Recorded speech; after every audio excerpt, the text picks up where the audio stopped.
నమస్కారం. నా ఊరు నా వార్తకు స్వాగతం. అనంతపురం జిల్లా రాప్తాడులో ఓ దినపత్రిక ఫోటోగ్రాఫర్పై జరిగిన దాడికి నిరసనగా అన్ని జర్నలిస్టు సంఘాల ఆధ్వర్యంలో అనంతపురం జిల్లా ఎస్పీ కార్యాలయం ఎదుట నిరసన చేపట్టారు. స్థానిక అంబేద్కర్ విగ్రహం నుంచి ఎస్పీ ఆఫీస్ వరకు భారీ ర్యాలీ నిర్వహించారు. అనంతరం ఎస్పీకి వినతి పత్రం సమర్పించారు. జిల్లా ఎస్పీ ఎన్ రాజన్ నిందితులపై చర్యలు తీసుకుంటామని హామీ ఇచ్చారు.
జర్నలిస్టులపై దాడులు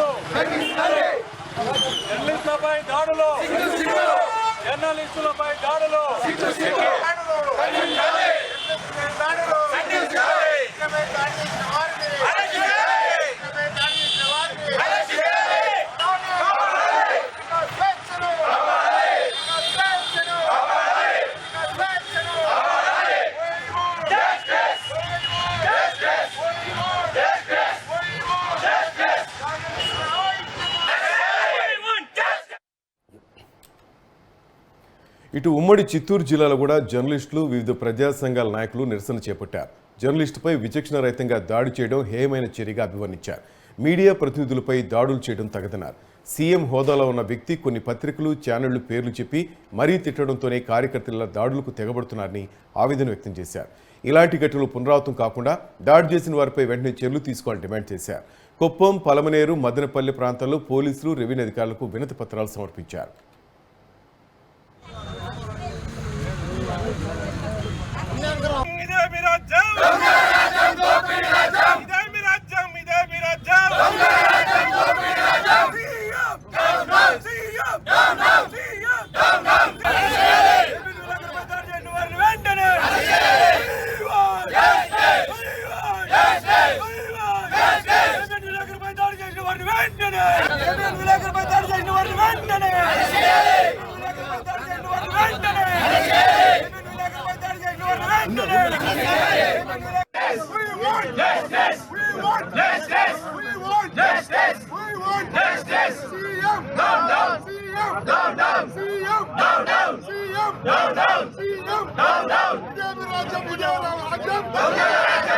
ప్రజలకి ఈ సమాజానికి పెద్ద ఎత్తున తెలియజేసే కార్యక్రమంలో ఈరోజు ఫోర్త్ ఎస్టేట్గా ఉన్నటువంటి మీడియా పత్రికల పైన కూడా ఈరోజు జగన్మోహన్ రెడ్డి గారు స్వయంగా తను పాల్గొంటున్నటువంటి సభలోనే నా ప్రభుత్వము రాబోయే కాలంలో నా పాలన ఎలా ఉంటుందో చూడండి అని చెప్పేసి నిన్న అనంతపురం జిల్లాలో రాప్తాడులో జరిగినటువంటి ముఖ్యమంత్రి గారు సభ ద్వారా తన యొక్క భవిష్యత్ కార్యాచరణని ఈ రాష్ట్ర ప్రజలకి చూపించాడు. అంతేకాకుండా ఈ రాష్ట్రంలో జగన్మోహన్ రెడ్డి గారు అధికారంలోకి వచ్చిన తర్వాత కొన్ని పత్రికల్ని, కొంతమంది విలేకరులని టార్గెట్ చేసుకుని వాళ్ళని భయభ్రాంతులకు గురి చేస్తూ ఈ రాష్ట్రంలో నాకు ఎదురు తిరిగిన, నాపై ఎవరైనా వ్యతిరేకత ప్రదర్శించినా నా యొక్క ట్రీట్మెంట్ ఇలానే ఉంటుందని చెప్పేసి గత 4 సంవత్సరాల 10 నెలలుగా ముఖ్యమంత్రి గారు చూపిస్తూ ఉన్నారు.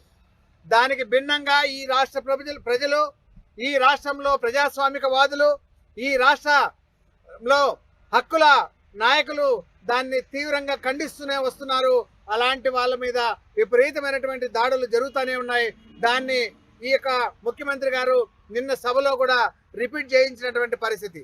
అంటే రేపు రాబోయే కాలంలో ఈ రాష్ట్ర ప్రజలందరూ అర్థం చేసుకోవాలి, జగన్మోహన్ రెడ్డి గారిని మళ్ళా అధికారంలోకి తీసుకొస్తే తన పరిపాలన ఎలా ఉండబోతుందో మేనిఫెస్టో అక్కడ ప్రకటించారు.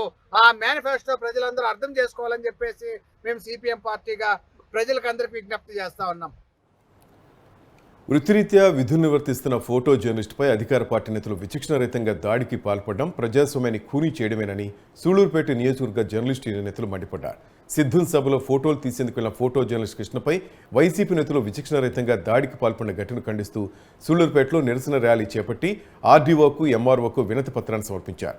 ఫోటో జర్నలిస్ట్ కృష్ణపై దాడికి పాల్పడిన వ్యక్తులను త్వరితగతిన గుర్తించి కఠిన చర్యలు తీసుకోవాలని డిమాండ్ చేశారు. అధికారులను అడ్డం పెట్టుకుని జర్నలిస్టులపై దాడికి పాల్పడడం రోజు రోజుకు అధికమవుతోందని ఆందోళన వ్యక్తం చేశారు. ఇప్పటికైనా అధికార పార్టీ నేతలు అలాంటి ఘటనలకు ఫుల్ స్టాప్ పెట్టుకుంటే ఊరుకునే ప్రసక్తే లేదని తాము కూడా సరైన రీతిలో గుణపాఠం చెప్తామని హెచ్చరించారు.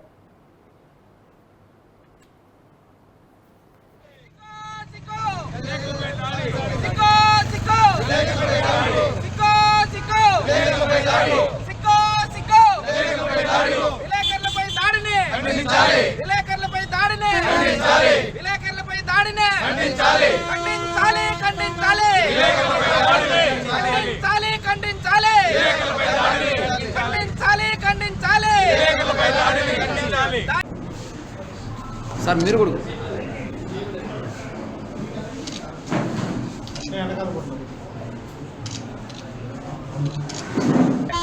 నిన్న అనంతపురం జిల్లా రాప్తాడులో అధికార పార్టీ నిర్వహిస్తున్న కార్యక్రమానికి ఆంధ్రజ్యోతి జర్నలిస్టు కవరేజ్కి వెళ్తే అతని మీద మూకుమ్మడి దాడి చేశారు అధికార పార్టీ కార్యకర్తలు. దీన్ని మన ఏపీడబ్ల్యూజే తరఫున సూళ్లూరుపేట జర్నలిస్టుల యూనియన్ తరఫున ఖండిస్తున్నాము. అధికార పార్టీ నాయకులు విలేకరుల మీద దాడి చాలా అమానుషము కాబట్టి జర్నలిస్టుల యూనియన్ తరఫున మేము దీన్ని ఖండిస్తూ ఉన్నాము. ఎవరైనా సరే జర్నలిస్టులు జోలికి వస్తే ఊరుకునేది లేదు. ఖబర్దార్, ఎవరైనా సరే వెంటనే ఆ కృష్ణ అనే వ్యక్తి మీద దాడి చేసిన ఆంధ్రజ్యోతి విలేకరుల మీద దాడి చేసిన వ్యక్తుల్ని వెంటనే అరెస్ట్ చేయాలని మేము కోరుతూ ఉన్నాం. రాప్తాడులో మీడియా ఫోటోగ్రాఫర్పై దాడి చేసిన వారందరిపై కేసులు నమోదు చేయాలని తిరుపతి ప్రెస్ క్లబ్ సభ్యులు డిమాండ్ చేశారు. ముఖ్యమంత్రి జగన్ రాప్తాడు పర్యటనలో ఓ దినపత్రిక ఫోటోగ్రాఫర్పై దాడి చేసిన విషయం, వైసీపీ కార్యకర్తలు దాడి చేసిన విషయం తెలిసిందే. ఈ దాడిని ఖండిస్తూ తిరుపతి ప్రెస్ క్లబ్ ఆధ్వర్యంలో నిరసన చేపట్టారు. పట్టణంలో ప్రదర్శన నిర్వహించి గాంధీ విగ్రహానికి వినతి పత్రం అందజేశారు. ప్రజాస్వామ్యంలో పత్రికా స్వేచ్ఛను ప్రభుత్వాలు కాపాడాలని డిమాండ్ చేశారు.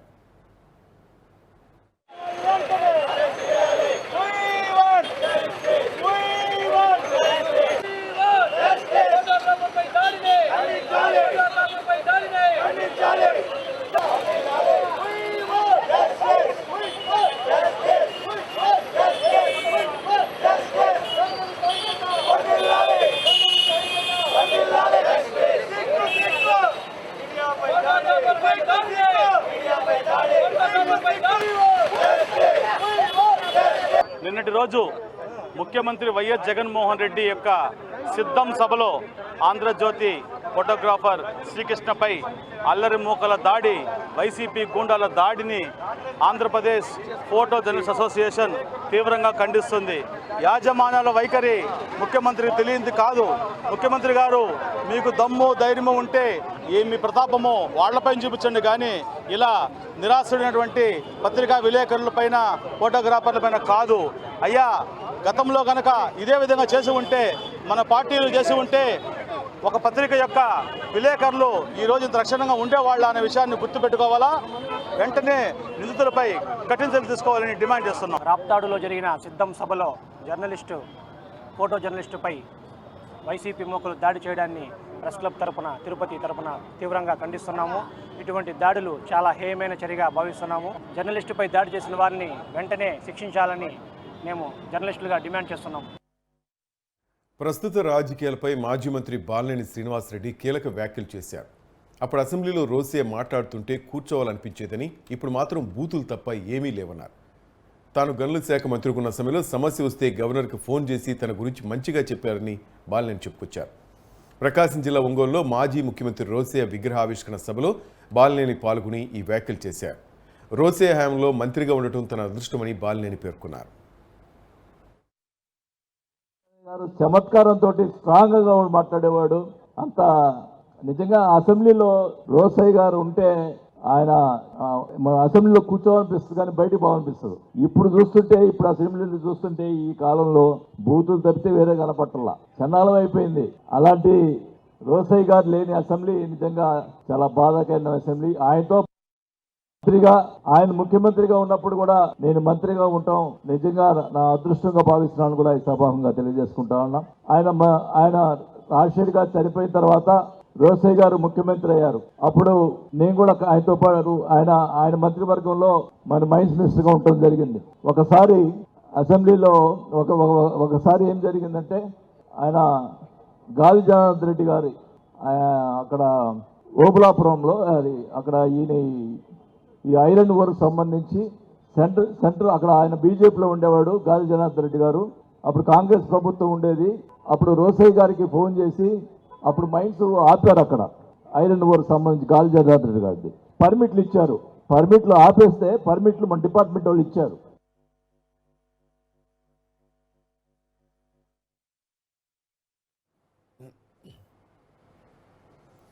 చిత్తూరు జిల్లా పూతలపట్టు రాజకీయం రసవత్తరంగా మారింది. వైసీపీ ఎమ్మెల్యే అభ్యర్థి సునీల్కు అసమ్మతి సేగ అనివార్యమైంది. పూతలపట్టు నియోజకవర్గంలో వైసీపీ సమన్వయకర్తగా నియమితుడైన నాటి నుంచి డాక్టర్ సునీల్ కుమార్ వర్గపోరు ఎదుర్కోవాల్సి వస్తుంది. మరోవైపు టీడీపీ అభ్యర్థి మురళీమోహన్ తన నిజాయితీ నిరూపించుకోవాల్సిన అవసరం ఏర్పడింది. రెండు పార్టీల నాయకులు, కార్యకర్తలు అభ్యర్థులు మార్చాలంటూ కొత్త ప్రతిపాదన చేస్తున్నారు. దీంతో అటు టీడీపీ, ఇటు వైసీపీ అభ్యర్థులకు తలనొప్పి తప్పటం లేదు.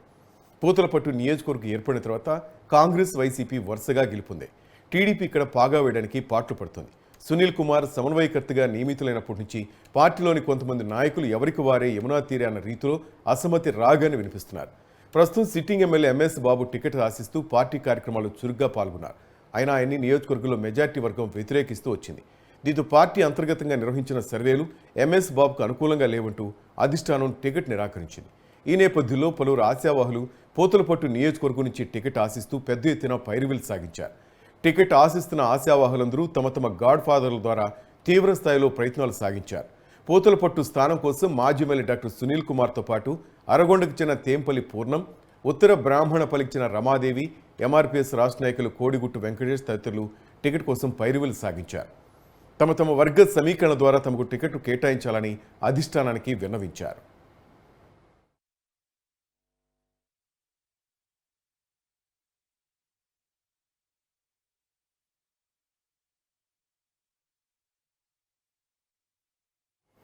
ఎట్టకేలకు పూతలపట్టు నియోజకవర్గంలో సిట్టింగ్ ఎమ్మెల్యే ఎంఎస్ బాబు స్థానంలో మాజీ ఎమ్మెల్యే డాక్టర్ సునీల్ కుమార్ను అధిష్టానం సమన్వయకర్తగా నియమించింది. సమన్వయకర్తగా నియమితులైన తర్వాత సునీల్ కుమార్ కాణిపాకం ఆలయానికి రాగా నియోజకవర్గ పరిధిలోని 5 మండలాల చెందిన నాయకులు, కార్యకర్తలు హాజరైనప్పటికీ ఒక వర్గం వారు మాత్రం డుమ్మా కొట్టారు. సమన్వయకర్తగా సునీల్ కుమార్ పార్టీ క్యాడర్ని ఎన్నికలకు సమాయత్తం చేయడంలో భాగంగా ఆయా మండలాల్లో కార్యకర్తలతో సమావేశమయ్యేందుకు చర్యలు చేపట్టారు. కాణిపాకలో నాయకులు, కార్యకర్తల సమావేశం ఏర్పాటు చేశారు. అయితే ఈ సమావేశానికి అనుకున్న స్థాయిలో నాయకులు, కార్యకర్తలు హాజరు కాకపోవడంతో అసమ్మతి వెలుగులోకి వచ్చింది. 10ల సంఖ్యలో సమావేశానికి మండలంలోని పలువురు ప్రజాప్రతినిధులు, నాయకులు హాజరు కావడం తీవ్ర చర్చనీయాంశంగా మారింది. తవణంపల్లి, ఐరాల, పూతలపట్టు, యాదమరి మండలాల్లోని పలువురు సునీల్ కుమార్కు వ్యతిరేకంగా పనిచేయాలని నిర్ణయించినట్టు సమాచారం. ఆయా మండలాలకు చెందిన నాయకుల వద్దకు ఆయన పరుగులు తీస్తూ వారిని ప్రసన్నం చేసుకుంటూ మద్దతు కూడగట్టేందుకు ప్రయత్నిస్తుండగా వారు మాత్రం ముఖం చాటేస్తున్నట్టుగా తెలుస్తోంది. సునీల్ కుమార్ నియామకంపై అధిష్టానం పునరాలోచనలు పడ్డట్టు విశ్వసనీయ వర్గాల సమాచారం. మారుతున్న రాజకీయ సమీకరణ నేపథ్యంలో పరిస్థితులు ఎటువైపు దారితీస్తాయో వేచి చూడాలి.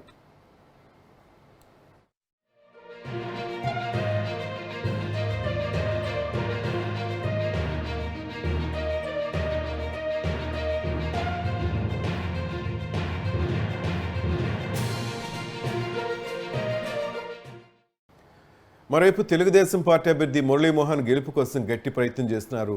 ప్రజల్లో కూడా తెలుగుదేశం పట్ల సానుకూల వాతావరణం ఉండటం శుభపరిణామంగా ఆ పార్టీ వర్గాలు భావిస్తున్నాయి. అయితే తెలుగుదేశం పార్టీ అభ్యర్థి ఒంటెత్తు పోకళ్లతో వెళ్తున్నట్టు నాయకులు, కార్యకర్తలు ఆందోళన వ్యక్తం చేస్తున్నారు. అభ్యర్థిని మార్చకపోతే పార్టీకి గడ్డు కాలమని సోషల్ మీడియా వేదికగా ఆరోపణలు చేస్తున్నారు. ఇప్పటికే 5 మండలాల నాయకులు, కార్యకర్తలను కలుపుకుని పోవడంలో వెనకబడ్డారని విమర్శలు వస్తున్నాయి. ముఖ్యంగా ఈ నియోజకవర్గంలో పట్టున్న గల్లా కుటుంబంతో ఆయన అంటీ ముట్టినట్టు వ్యవహరిస్తున్నట్లు సమాచారం.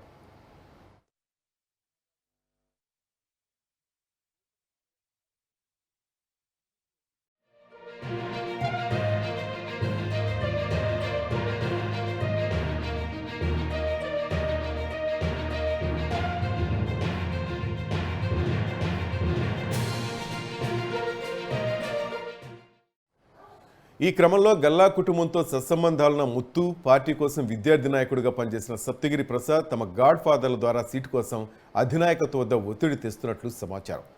ఎన్నికలు సమీపిస్తున్న వేళ పార్టీలో కీలక నాయకులు మిన్నకుండిపోవడం కార్యకర్తల నిస్తేజాన్ని నింపుతోంది. ఇటీవల వైసీపీ అభ్యర్థి చేసిన వ్యాఖ్యలు టీడీపీ నాయకులు కార్యకర్తల అనుమానాలు రేకెత్తించాయి. టీడీపీ అభ్యర్థి గతంలో తనకు వైసీపీ నాయకులతో ఉన్న అనుబంధం తెగిపోయిందని నిరూపించుకోవాల్సిన అవసరం ఉంది. 2024 అయినా పూతలపట్టు తెలుగుదేశం గెలవాలంటే సీనియర్ నాయకులు జోక్యం చేసుకోవాల్సిన అవసరం ఉందని నాయకులు కార్యకర్తలు అభిప్రాయపడుతున్నారు.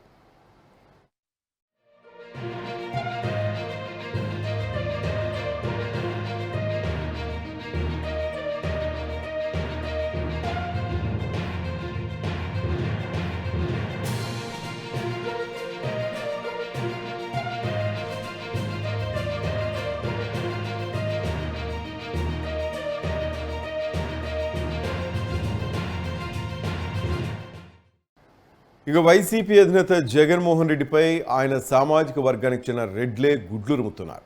జగన్ను గత ఎన్నికల్లో భుజాల మీద మోసిన ప్రధానమైన రెడ్డి సామాజిక వర్గాన్ని ఆయన పక్కన పెడుతున్నారని రెడ్లు గుర్రుగా ఉన్నారు. తనకు అన్ని రకాల అండగా ఉన్న వారిని అవతలకు నెట్టేసి ఇతర సామాజిక వర్గాలకు పెద్దపీట వేయడం ఏమిటని రెడ్లు బాహాటంగానే ప్రశ్నిస్తున్నారు. బీసీలు అందులోని యాదవులకు ఎక్కువగా స్థానాలు కేటాయిస్తూ వస్తున్నారు జగన్. ఈ గేమ్ ప్లాన్ వర్కౌట్ అవుతుందా లేక బూమ్రాంగ్ అవుతుందా అన్నది ఫలితాల తర్వాత వెల్లడే అవకాశం ఉంది. అయితే జగన్ మాత్రం వెనకడుగు వేయట్లేదు. బీసీలనే ఎక్కువ మంది అభ్యర్థులుగా నిర్ణయిస్తూ ఆ సామాజిక వర్గం ఓటు బ్యాంకును గంపగుత్తుగా కొట్టేయాలని చూస్తున్నట్లే కనిపిస్తోంది. ఆంధ్రప్రదేశ్లో బీసీ జనాభా ఎక్కువగా ఉన్నారు, అందులోని యాదవులు అధికంగా ఉన్నారు. ఈ విషయాన్ని గమనించిన జగన్ ఈసారి వారికే ఎక్కువ స్థానాలు కేటాయిస్తూ వెళ్తున్నారు. ఇప్పటివరకు పార్లమెంటు స్థానాలు చూసుకుంటే గుంటూరు నుంచి శ్రీకాకుళం వరకు, మధ్యలో విజయవాడ వదిలేస్తే అందరినీ బీసీ కులాల వరకే సీట్లు ఇచ్చారు. గుంటూరుకు ఉమ్మారెడ్డి రమణ, నర్సరావుపేటకు అనిల్ కుమార్ యాదవ్, మచిలీపట్నానికి సింహాద్రి రమేష్, నర్సాపురానికి గూడూరు ఉమా, ఏలూరుకు కారుమూరి సునీల్ కుమార్, రాజమండ్రికి గూడూరు శ్రీనివాస్, కాకినాడకు చలమలశెట్టి సునీల్, అనకాపల్లికి గుడివాడ అమర్నాథ్, విశాఖపట్నంకు బొత్స ఝాన్సీ, విజయనగరానికి చిన్నసీను, శ్రీకాకుళానికి పేరాడ తిలక్ పేర్లు దాదాపుగా ఖరారైపోయాయి. మధ్యలో విజయవాడ ఒక్కటే కేసినేని నానికి కన్ఫర్మ్ చేశారు. ఇప్పటివరకు విడుదల చేసిన 7 జాబితాల్లో 65 అసెంబ్లీ నియోజకవర్గాల్లో అభ్యర్థులు మార్చింది వైసీపీ. ఇందులో 31 మంది సిట్టింగ్ ఎమ్మెల్యేలకు సీట్లు లేవని జగన్ చెప్పేశారు. మిగిలిన వారిని వేరే నియోజకవర్గాలకు చేంజ్ చేశారు. 7వ జాబితాలో కేవలం 2 మార్చారు. పర్చూరుకు ఎడం బాలాజీ నియమించారు. ఈయన కాపు సామాజిక వర్గానికి చెందిన నేత. అలాగే కందుకూరు నియోజకవర్గం నుంచి మానుగుంట మహీధర్ రెడ్డిని తప్పించి ఆయన స్థానంలో అరవింద్ యాదవ్ను జగన్ నియమించారు. నిజంగా ఇది సంచలనమే. ఇన్ని స్థానాలు బీసీలకు గతంలో ఎప్పుడూ దక్కలేదు. అలాగే యాదవ సామాజిక వర్గానికి కూడా ఇంత పెద్ద స్థాయిలో టికెట్లు దొరకడం ఆంధ్రప్రదేశ్ ఉమ్మడి రాజకీయ చరిత్రలోనూ చోటు చేసుకోలేదని ఆ సామాజిక వర్గం నేతలే చెప్తున్నారు.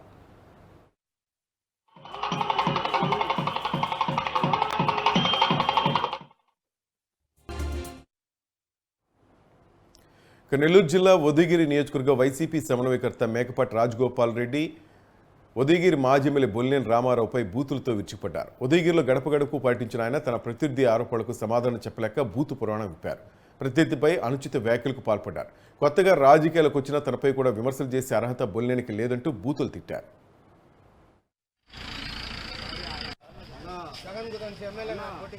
ప్రజలు చెప్తారు, దానికి వాడు ఒప్పుకోవాలి ఖచ్చితంగా. వాడు ఆ ఎదవ నా గురించి కామెంట్ చేస్తాను. నేను వాడి మీద 27 కేసులు పెట్టించినానంట. వాళ్ళన్నే మంచోడు, ఈయన సామాన్యుడు కాదు అని చెప్పి నా గురించి కామెంట్ చేస్తాను. నాకే అసలు ఈ రోజు వారికి నేను వచ్చిన తర్వాత అతని పేరు అనేది నేను బొల్లినేని రామారావు అనే మాట నేను ఇప్పటివరకల్లా ఈ రోజే చెప్తున్నా మీకు. ఎందువల్లంటే వాడు కూర్చే కూతురు అలాంటివి ఉన్నాయి కాబట్టి కనీసం ఒక్కసారైనా నేను చెప్పాలి, ఆయన గురించి చెప్పాలి కాబట్టి చెప్తున్నా.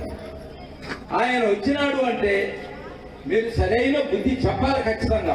ఉదయగిరి ప్రజలు మమ్మల్ని అభిమానిస్తున్నారు అంటే మాత్రం సరైన బుద్ధి చెప్పి అసలు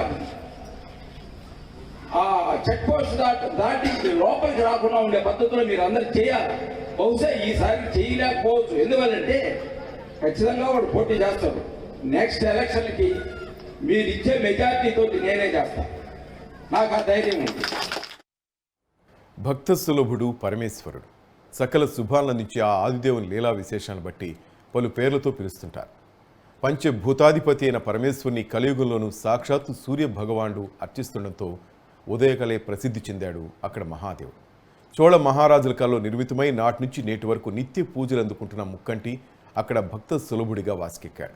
సూర్య భగవానుడిచే అర్చింపబడే శంకరయ్యను ఇక్కడ వైద్యనాథుడిగా కూడా కీర్తిస్తుంటారు భక్తులు. ఈ మహిమాన్విత క్షేత్రం ఎక్కడ ఉందో అక్కడ విశేషాలు ఏమిటో మనం చూస్తాం. ఈ ఆలయాన్ని క్రిమికంఠ చోళుడు నిర్మించినప్పటికీ సాక్షాత్తు పరమశివుడే ఈ ఆలయ నిర్మాణానికి దిశానిర్దేశాలు చేసినట్లుగా చోళరాజులు లిఖించిన శాసనాల ద్వారా తెలుస్తోంది. రాజు క్రిమికంఠుడిచే నిర్మితమైన ఈ ఆలయం కీర్తి శకం 1182 నాటికి ఓ పుణ్యక్షేత్రంగా ప్రసిద్ధి చెందింది. అలుతిరికాలి అనే పల్లవ మండలాధిపతి త్రిభువన చక్రవర్తి బిరుదాంకితులు కుళుతోంగ చోళదేవ మహారాజు ఈ ఆలయానికి భూదానాలు చేసినట్లు ఆలయం వద్దున్న తమిళ తెలుగు శాసనాల ద్వారా తెలుస్తోంది. అన్ని ఆలయాల్లో అంతరాలయం గోపురంపై దేవతామూర్తుల విగ్రహాలు దర్శనమిస్తే ఈ దేవస్థాన గర్భగుడి గోపురంపై మాత్రం తపోముద్రలో ఉండే మహారుషులు దర్శనమివ్వడం విశేషం. దేవస్థాన విమానంతో సహా రాతితోనే పల్లవ శిల్పి శైలిలో ఈ ఆలయాన్ని అతి నైపుణ్యంగా నిర్మించారు. ఇక్కడ సూర్య భగవానుడి ప్రథమ కిరణాలు స్వామివారి లింగాకారంపై పడుతున్నందున ఉదయకళేశ్వర స్వామి అనే పేరుతో ప్రసిద్ధి చెందాడు. ఇప్పటికీ సూర్య భగవాని ప్రథమ కిరణాలు స్వామివారి లింగాకారంపై పడుతూనే ఉంటాయి. సూర్యకిరణాలు పడుతున్న సన్నివేశాన్ని ఉత్తరాయణ కాలంలోనే స్పష్టంగా చూడగలం. ఈ ఉదయకళేశ్వర స్వామివారిని భక్తి శ్రద్ధలతో సేవించి మొక్కులు తీర్చుకున్న వారికి దీర్ఘ వ్యాధులు నయమై అష్టైశ్వర్యాలు పొందుతుండటంతో స్వామి వైద్యనాథుడిగా కూడా ప్రసిద్ధి చెందారు.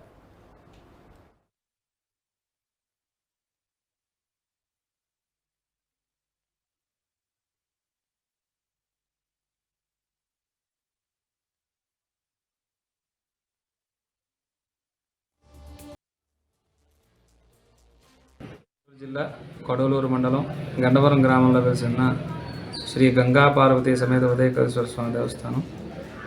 ఈ దేవస్థానం కులోత్తుంగ చోళుల హయాంలో స్వయంభూగా వెలిసిన స్వామివారు ఆలయం నిర్మించడం జరిగింది. ఈ ఆలయం కులోత్తుంగ చోళుల హయాంలో నిర్మించడం జరిగింది.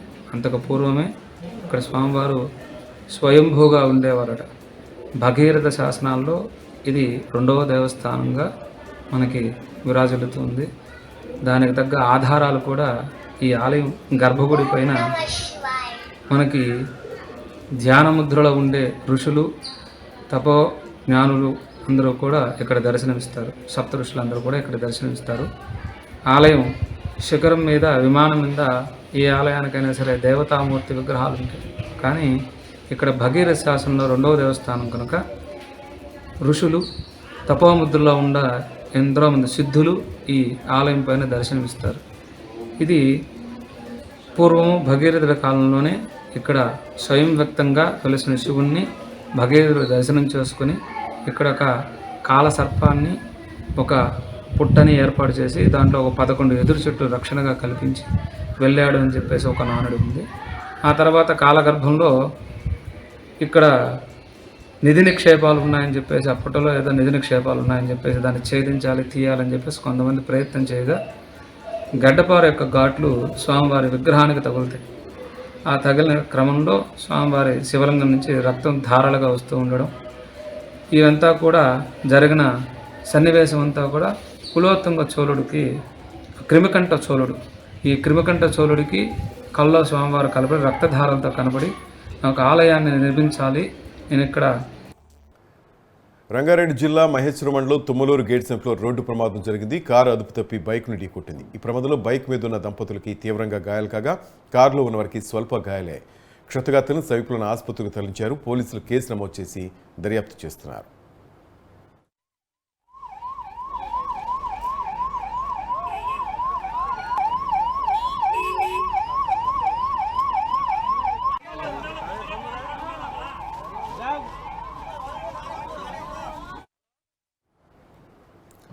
టీడీపీ అధినేత చంద్రబాబు నాయుడుపై ఖమ్మం సామాజిక వర్గం కన్నెర చేస్తోంది. చంద్రబాబు నాయుడు ఈసారి ఎన్నికల్లో సొంత సామాజిక వర్గం నేతలను పక్కన పెట్టాల్సిన పరిస్థితి ఏర్పడింది. వైసీపీ ఒకవైపు సామాజిక వర్గాల సమీకరణతో వెళ్తుంటే తాను పాత పద్ధతుల్లోనే వెళ్తే కష్టమని భావించి ఈయన కూడా బీసీలకు ఈసారి పెద్దపీట వేసే అవకాశాలు కనిపిస్తున్నాయి. ముఖ్యంగా కొన్ని నియోజకవర్గాల్లో ఖమ్మం సామాజిక వర్గ నేతలు బలంగా ఉన్నప్పటికీ అక్కడ బీసీలకు చోటు కల్పించాలని భావిస్తున్నారు చంద్రబాబు. ఇప్పటికే ఆ పార్టీ నేతలకు సంకేతాలు కూడా వెళ్లాయి. ఈసారి కొత్త వారికి అవకాశం ఇవ్వకపోతే పార్టీ అధికారులకు రావడం కష్టమేనని నచ్చజెప్పే ప్రయత్నం చేస్తున్నారు బాబు. బీసీలు రెడ్లకు ఎక్కువ ప్రాధాన్యత ఇచ్చేందుకు ఆయన మొగ్గు చూపుతున్నట్టు సమాచారం. జగన్ కొన్ని వర్గాలను దగ్గరకు చేసుకోవాలని ప్రయత్నిస్తుంటే చంద్రబాబు జగన్పై ఆగ్రహంతో ఉన్న వర్గాలను తమ వైపుకు తిప్పుకోవాలని ప్రయత్నం చేస్తున్నారని పార్టీ వర్గాల ద్వారా తెలుస్తోంది. ముఖ్యంగా పార్లమెంటు స్థానాలతో పాటు అసెంబ్లీ స్థానాల్లోనూ కమ్మ సామాజిక వర్గం తక్కువ ఉండేలా చూసుకునేందుకు ఆయన జాబితాను తయారు చేస్తున్నట్లు చెప్తున్నారు. నెల్లూరు జిల్లా మర్రిపాడులో వైసీపీ భూ కబ్జాదారులు బరితెగించారు. అధికార పార్టీ నేతల అండదండలతో ప్రభుత్వ భూములు యథేచ్ఛగా ఆక్రమిస్తున్నారు. తాజాగా మర్రిపాడు తహసీల్దార్ కార్యాలయం వెనకాల సర్వే నెంబర్ 427లో తహసీల్దార్ కార్యాలయం ఎకరా భూమిని వైసీపీ కబ్జాదారులు ఆక్రమించుకున్నారు. అంతేకాకుండా ఆక్రమించిన భూమికి దర్జాగా కంచెను ఏర్పాటు చేశారు. ఏకంగా తహసీల్దార్ కార్యాలయ భూమిని ఆక్రమించిన అధికారులు పట్టించుకోకపోవడంతో అధికారుల తీరు విమర్శలకు దారితీస్తోంది. ఉన్నతాధికారులైన స్పందించి ఆక్రమణ భూమిని కాపాడాలని స్థానికులు కోరుతున్నారు.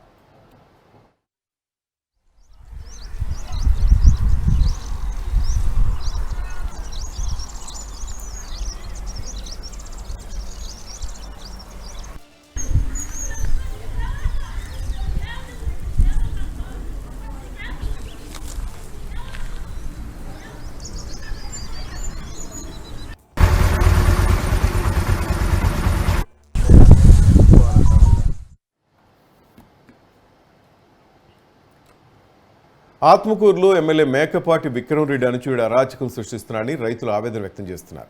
మురుగళ్ల గ్రామంలో శిస్తు కట్టలేదంటూ పొలాలకి సాగుని నిలిపివేశారు వైసీపీ నేత పువ్వాడి శ్రీనివాసులు. దీంతో వేలాది ఎకరాల్లో వరి పొలాలు ఎండిపోతున్నట్లు రైతులు ఆగ్రహం వ్యక్తం చేస్తున్నారు. నీరు వదలకుంటే అక్రమ కేసులు పెడతామని రైతులు బెదిరింపులు గురిచేస్తున్నారని, చివరి దశలో ఉన్న పంటను కాపాడాలని రైతులు వేడుకుంటున్నారు.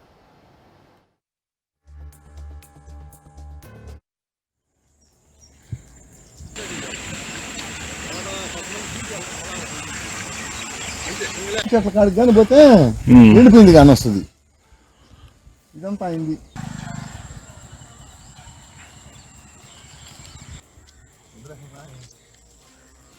శ్రీకాంత్ మురగల్ల ఇట్లా నీళ్లు ఇట్లా పొట్ట దశకొచ్చినప్పుడు ఆపేస్తున్నారు. అది వాళ్ళు కావాలని చేస్తున్నారో లేకపోతే ఇట్లా డబ్బులు కట్టలేదని చెప్పి వాళ్ళు అంటున్నారు. డబ్బులు మొక్కల పైన కట్టారు. ఇప్పుడు అదేమంటే పొట్ట దశకొచ్చినప్పుడు ఆపేసి వాళ్ళు రాత్రులు నీళ్ళు వదులుకోవడం ఆపుకోవడం. నేను ఒకరోజు రాత్రి వెళ్ళి నీళ్ళు కట్టుకున్నాను. అది తెలుసుకొని ఇంకా తెల్లారికి తూములు బిగించారు. ఇప్పుడు 10 రైతు నీళ్ళు లేక అల్లాడిపోతున్నారు. ఇప్పుడు ఏదన్నా తూములు కాడికి పోవాలన్నా కాలనీ వాళ్ళ చేత కేసులు పెట్టిస్తున్నారు. ఆ వర్గంగా ఊరు ఆయకట్టు వచ్చి 800 ఎకరాలు, పక్కన ఇంకొక 200 ఎకరాలు పారుతుంటుంది. ఇప్పుడు పొట్ట దశ మీద ఉన్నప్పుడు నీళ్ళు ఆగితే ఏమంటే వెల్లుండ్లు అన్నీ వచ్చేస్తాయి. చాలా కష్టపడతాము. లాస్ట్కి ఇంకా ఏం చేయాలో తెలియట్లేదు. పొలాలు నీళ్లు 2 స్కీములు 1 సంవత్సరాల కాలం ఉండి కూడా 1000 ఎకరం పొలం ఎండిపోవడానికి కారణమైంది పెత్తం చేసే వాళ్ళతోనే తెచ్చింది. ఏదైనా సమస్య ఉంటే పరిష్కారం చేసుకోవాలి. కానీ 1000 ఎకరానికి తూములు ఆపేసి 1000 ఎకరం ఎండబెడితే ఏం చేయాలా? రైతులంతా వాళ్ళు చెప్తే వినేవాళ్ళు కాదు.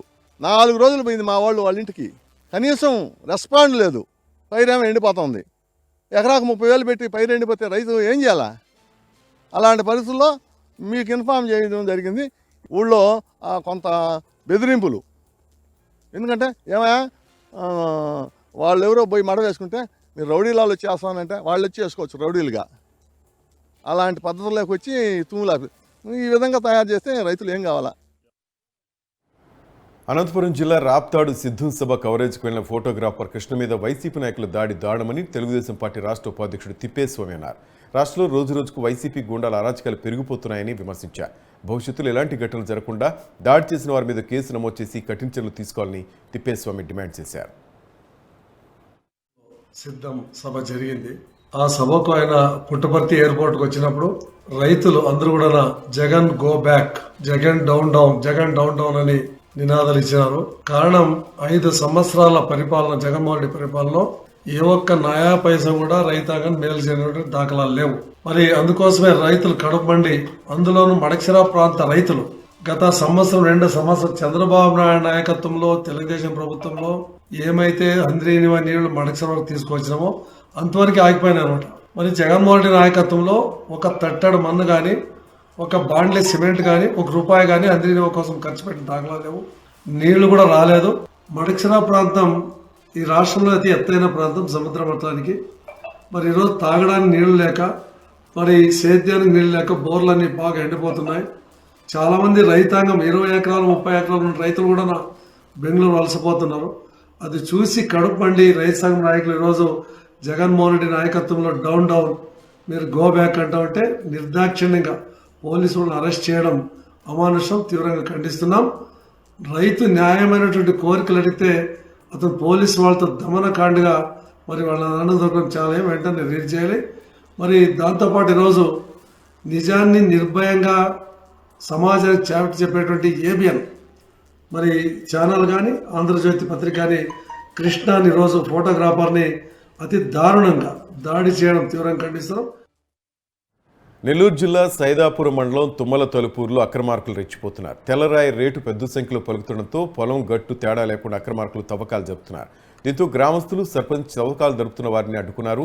అక్రమ తవ్వకాలపై అధికారులకు ఎన్నిసార్లు కంప్లైంట్ చేసినా పట్టించుకోవట్లేదని వాపోతున్నారు.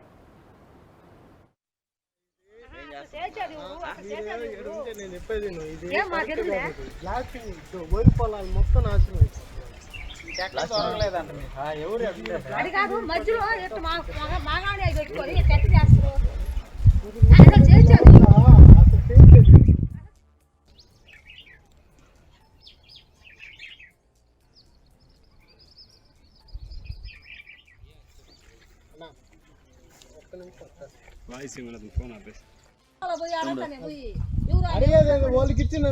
మా తుమ్మల తలుపురు కుక్కరాల బోట్ అని చెప్పి ఇది ఎప్పుడో పురాతనమైన తిప్పి, ఇది ఎప్పటి నుంచి పాత రోజుల నుంచి చుట్టూ ఎటు చూసినా వ్యవసాయ పట్టా భూములు, ఎప్పుడు వరి సాగు పంట కాలం నీరు ఇచ్చే వరి సాగు చేసేదానికి ఎప్పుడు వరి సాగు చేస్తూ ఉంటాం. అట్లాంటిది ఇక్కడ తెలియకుండా మిషన్లు పెట్టి రాత్రులు పొగులు బ్లాస్టింగు మిషన్లు, పెద్ద హిటాచీ మిషన్లు పెట్టి ఆ బ్లాస్టింగ్ రాళ్ళు అవన్నీ పంట పొలాల్లో పెడితే నాశనం అయిపోతాయని ఈ విధంగా లోడుతున్నారని చెప్పి తెలుసుకొని గ్రామస్తులు రైతులు అందరం కలిసి వచ్చి ఆఫ్ చేయడం జరిగింది. ఈ విధంగా మేము ఏం అడుగుతున్నాం అంటే ఇదే విధంగా కొనసాగితే మా పట్టా భూములు ఈ వ్యవసాయ భూములన్నీ నాశనం అయిపోతాయి అని చెప్పి మేము అడుగుతున్నాం. మా ఊర్లో కమలాసన్ ఉన్నాడు. ఆ కమలాసన్ ఏం చెప్తాడు, నేను ఎక్కడ జరిగేదానికి లేదని చెప్తాడు. ఇక్కడ ఆయనే పెట్టి చేయిస్తా ఉండే. ఇక్కడితో అధికారులు స్పందించి దీనికైనా ఆఫ్ చేయకపోతే మేము నిరాహార దీక్ష చేసేదానికైనా మేము సిద్ధం. మంత్రి పెద్దిరెడ్డి రామచంద్రారెడ్డి అధికారులను అడ్డం పెట్టుకుని పొంగనూరు నియోజకవర్గం ప్రజలను భయభ్రాంతులకు గురి చేస్తున్నారని బీవైసీ పార్టీ అధినేత బోడే రామచంద్ర యాదవ్ ఆరోపించారు. ప్రశ్నించిన వారిపై తప్పుడు కేసులు పెట్టి భయభ్రాంతులకు గురి చేస్తున్నారని అన్నారు. ప్రతిపక్ష నాయకులు ప్రచారాలు నిర్వహిస్తే వారి కార్యకర్తలపై తప్పుడు కేసులు బనాయించి రౌడీ షీటర్ కేసులు నమోదు చేశారన్నారు. తనపై ఇప్పటివరకు 45 తప్పుడు కేసులు నమోదు చేశారని, ఆ కేసులు నిజమని దేవుడి మీద ప్రమాణం చేయగలవా అని మంత్రి పెద్దిరెడ్డిని ఆయన ప్రశ్నించారు. కార్యక్రమం జరుగుతూనే ఉంది.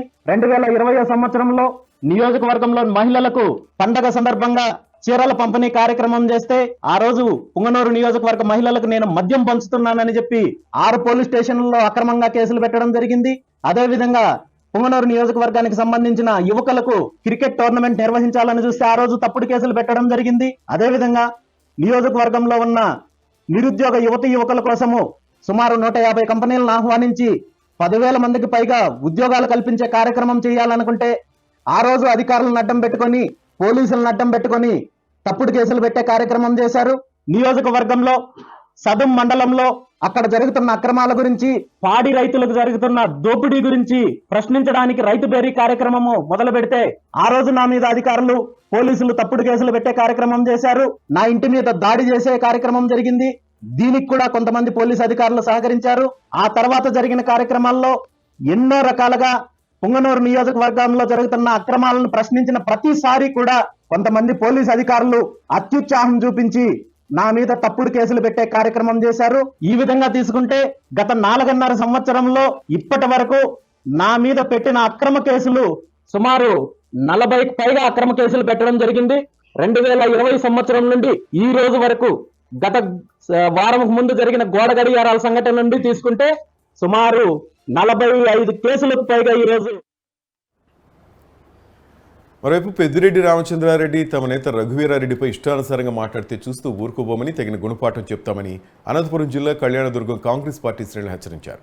రఘువీరారెడ్డి ఉన్నతమైన వీలుతో రాజకీయం చేస్తూ కాంగ్రెస్కు పూర్వ వైభవం తెస్తున్నారని, అది జీర్ణించుకోలేకనే మంత్రి పెద్దిరెడ్డి ఇష్టానుసారంగా మాట్లాడుతున్నారని కాంగ్రెస్ నేతలు అంటున్నారు. పొలిటికల్ బ్రోకర్ అని మేము అడుగుతున్నాం. పెద్దిరెడ్డి రామచంద్రారెడ్డి గారు, మీ నియోజకవర్గంలో మీ జిల్లాలో ఇసుక మాఫియా నీదే, లిక్కర్ మాఫియా నీదే, భూ కుంభకోణాలు నీవే, ఎక్కడ భూములు కనమని ఆక్రమించేది మీరే, ఎక్కడ కాంట్రాక్టులు ఉంటే కూడా అక్కడ మీరు వాలిపోయేది మీరే. గంజాయి స్మగ్లింగ్లో మీ హస్తం ఉందని చెప్పేసి ఆ జిల్లా వాసులందరూ కూడా అంటున్నారు. ఎర్రచందనం స్మగ్లింగ్లో కూడా మీ వెంట ఉన్న వాళ్ళు మీ హస్తం ఉందని చెప్పేసి అంటున్నారు. వాటన్నిటిని చూసుకోండి. ఈ రాష్ట్ర ప్రజలందరికీ ఖచ్చితంగా మీరు సమాధానం చెప్పే రోజు దగ్గరలోనే ఉంది. ఎందుకంటే వచ్చే ఎన్నికల్లో ఖచ్చితంగా కాంగ్రెస్ పార్టీ కీలకం కాబోతుంది. రఘువీరారెడ్డి లాంటి చాణక్యుడు, రాజకీయ చాణక్యుడు ఈరోజు పావులు కదుపుతుంటే మీరందరూ ఒక్కసారిగా ఉలిక్కిపాటుతో ఈరోజు ఏవేవో అవాకులు చవాకులు పేలుతున్నారు. ఖచ్చితంగా మీకు తగిన బుద్ధి జరుగుతుందని చెప్పేసి మేము తెలియజేస్తున్నాం. మచ్చలేని నాయకుడు డాక్టర్ ఎన్ రఘువీరారెడ్డి గారు. ఎందుకంటే ఈ విషయం ఘంటాపదంగా మేము చెప్పగలం.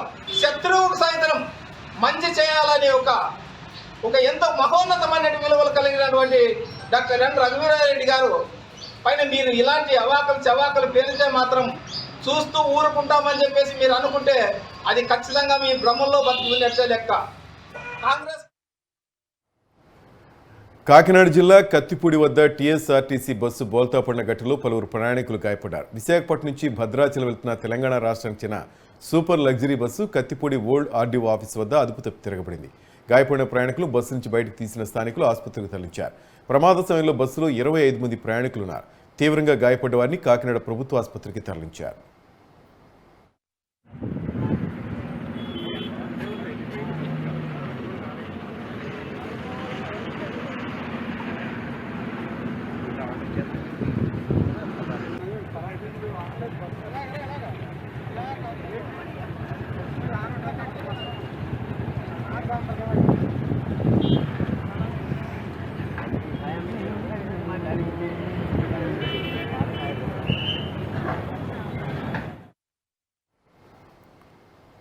మాజీ మంత్రి కొణతాల రామకృష్ణతో జనసేన పార్టీ అధినేత పవన్ కళ్యాణ్ భేటీ అయ్యారు. కొణతాల నివాసంలో గంటకు పైగా ఇరువురు చర్చించుకున్నారు. ఈ భేటీ ఆసక్తికరంగా మారింది. ప్రస్తుత ఎన్నికల పరిణామాలు, ఉత్తరాంధ్ర సమస్యలపైనే మాట్లాడుకున్నామని పవన్ కళ్యాణ్ అన్నారు. కొణతాలతో సమావేశం మర్యాదపూర్వకమేనని పవన్ తెలిపారు. కొణతాల గారు వచ్చిన తర్వాత మనస్ఫూర్తిగా కృతజ్ఞతలు తెలియజేసే పార్టీలో అలాగే భవిష్యత్తులో పార్టీ నిర్మాణం పైన, ఎన్నికల పైన, సమస్యల మీద, రాష్ట్ర భవిష్యత్తు మీద ఇవన్నీ మాట్లాడుకున్నాం. చాలా కూలంకషంగా మాట్లాడుకున్నాం. వన్స్ ఢిల్లీ నుంచి వచ్చిన తర్వాత ఇంకొంచెం స్పష్టతతో అందరూ మాట్లాడుతున్నాం.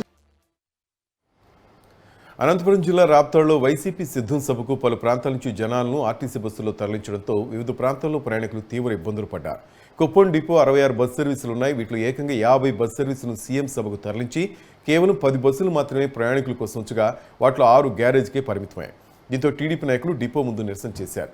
గత ప్రభుత్వంలో కుప్పం డిపోకు 130 బస్సులు ఉండేవని, వైసీపీ ప్రభుత్వంలో 66 బస్సులు మాత్రమే ఉన్నాయని టీడీపీ నేతలు మండిపడ్డారు. కుప్పం మీద సీఎం జగన్ కపట ప్రేమ చూపిస్తున్నారని టీడీపీ నేతలు ఆరోపిస్తున్నారు.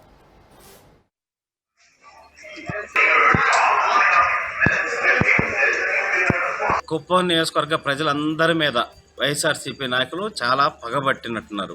ఎందుకంటే చంద్రబాబు నాయుడు గారిని గెలిపించారు కాబట్టి రాష్ట్ర వ్యాప్తంగా ఎన్ని చోట్ల టీడీపీ ఓడిపోయినా ఇక్కడ మంచి విజయం చంద్రబాబు నాయుడు గారికి ఇచ్చారు కాబట్టి ఎట్లయినా కుప్పం నియోజకవర్గ ప్రజల మీద కక్ష తీర్చుకోవాలని ప్రయత్నం చేస్తున్నట్టుంది. ప్రతి ఒక్క దాంట్లో ఈరోజు భూముల విషయంలో కానీ ప్రతి ఒక్క దాంట్లో కూడా కుప్పం ప్రజలను కేసులు పెట్టడం కానీ ఇట్లాంటి అన్ని అంశాలు ఇబ్బంది పడుతున్నారు.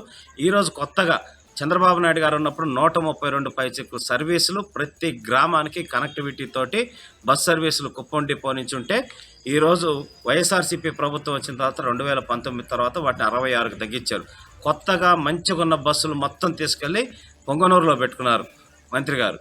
ఈరోజు ఆ 66లో కూడా ముఖ్యమంత్రి గారి సభ ఎక్కడో అనంతపూర్లో జరుగుతుంటే అక్కడ ఏదైనా ఏర్పాటు చేసుకొని పక్క జిల్లాల్లో ఏర్పాటు చేసుకోవాల్సింది పోయి ఇక్కడి నుంచి ఎక్కడో ఈ మారుమూల ప్రాంతంలో ఉన్న కుప్పం నుంచి ఇక్కడ ఎక్కడో చివరున్న కుప్పం నుంచి 50 బస్సులు ఈ డిపో నుంచి తీసుకెళ్ళి ఈరోజు అక్కడ సీఎం గారి మీటింగ్ కోసం తీసుకెళ్తే కేవలం 16 బస్సులు ఇక్కడ ఉంచడం జరిగింది. సామాన్య ప్రజలు ఎంత ఇబ్బంది పడుతున్నారో మనం చూస్తా ఉన్నాం. పెళ్లిళ్ళ సీజన్ ఇది. ఎంతోమంది ట్రైన్లలో వచ్చి ఇక్కడ పక్క ప్రాంతాలకి మండలాలకి వెళ్ళటానికి. ఇవి నా ఊరు నా వార్త విశేషాలు. Keep watching news 360. నిజం ఆలోచన మారుస్తుంది.